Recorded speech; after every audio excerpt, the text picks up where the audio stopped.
know, honestly, after I hit my head at pipe and I watched my best friend fight for his life, I probably would have just told you, I think I'm gonna just sit back. You know, I think my winters came to an end. I just seen everything get taken away from me like that.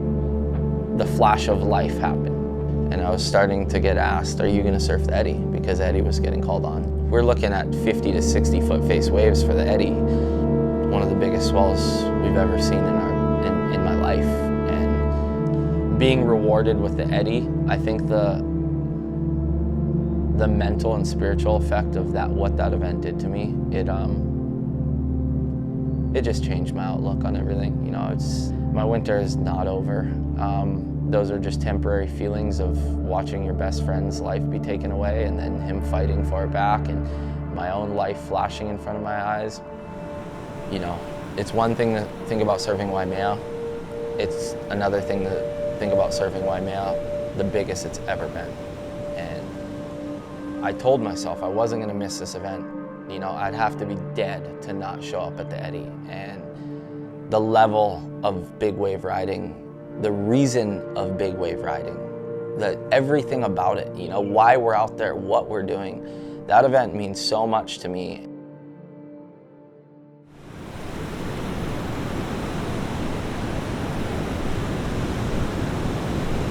Yeah, driving down there was crazy that morning. I live in Pupukea, which is less than a mile to Waimea, and we sat for 45 minutes in traffic trying to get to Waimea. It was locked off.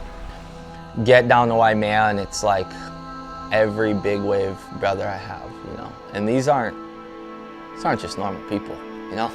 The people who had surfboards in Waimea in that grass field that morning, they're different, you know. They're cut from a different cloth. And to be in that group was such an honor.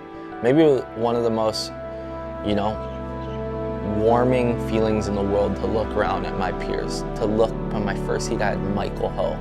It's like a second father to me. You know, he's 65 years old. He surfed in the bay with Eddy.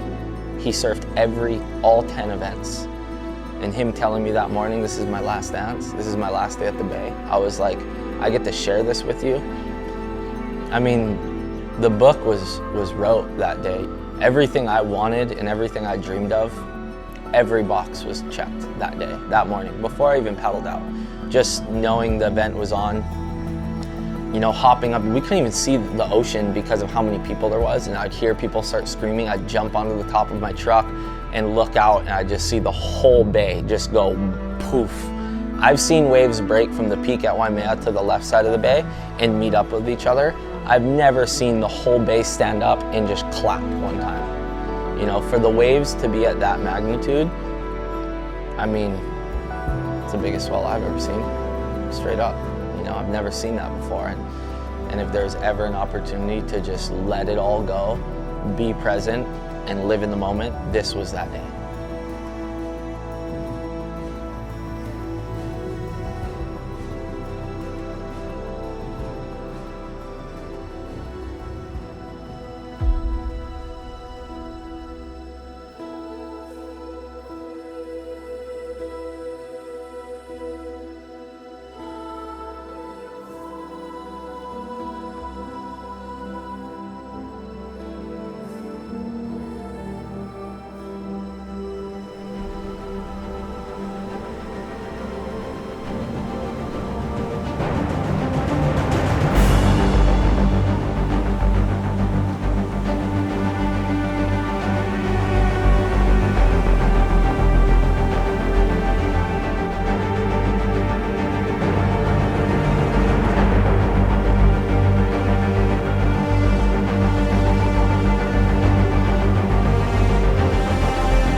One moment that really stood out for me was I tried to take off on, to me, what looked like the biggest wave of the day so far in my first heat.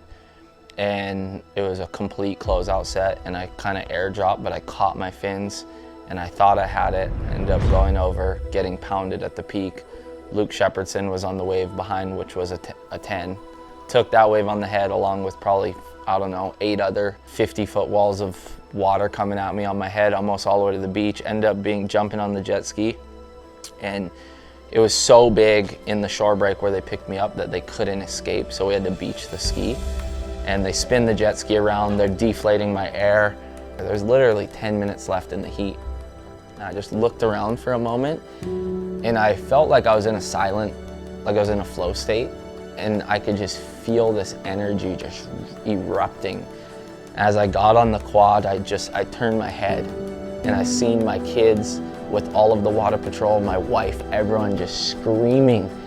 And it just like, that moment, I felt like I just left my body, just like, rah, like everything that I went to leading up, even though I didn't make that huge wave, I just felt like so much, like that was the start of the event for me right there. I was like, it's on.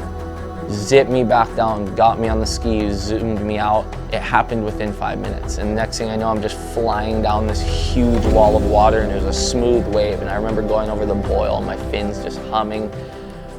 And it exploded, and I came through the white water, which is kind of like the ideal ride for Waimea. And I seen the bay was closing out, and I was like, oh my God, this is like, the childhood dream is to ride the big bomb out at Waimea and just pull into this crazy shore break section.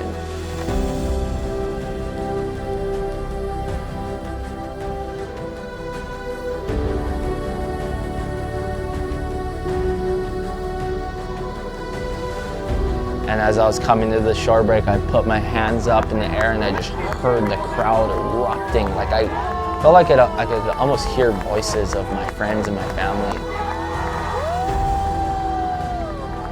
Yeah, it was so emotional. I rode that wave all the way and got washed up the beach, and the heat was over, and I just stood there on the beach, and I don't know, I just remember, I don't know why I looked up at the sky. I don't know why I made those decisions. Like, I don't remember any of them, but I just remember like this feeling of looking into the sky, and everyone who I've lost, everyone who I have, like everyone, I just felt connected to the universe right there. Like I just felt so alive in the moment. I've never felt like that in my life. I felt looking in the sky spiritually, mentally, physically, everything in the world right there. It just felt like it was meant to be.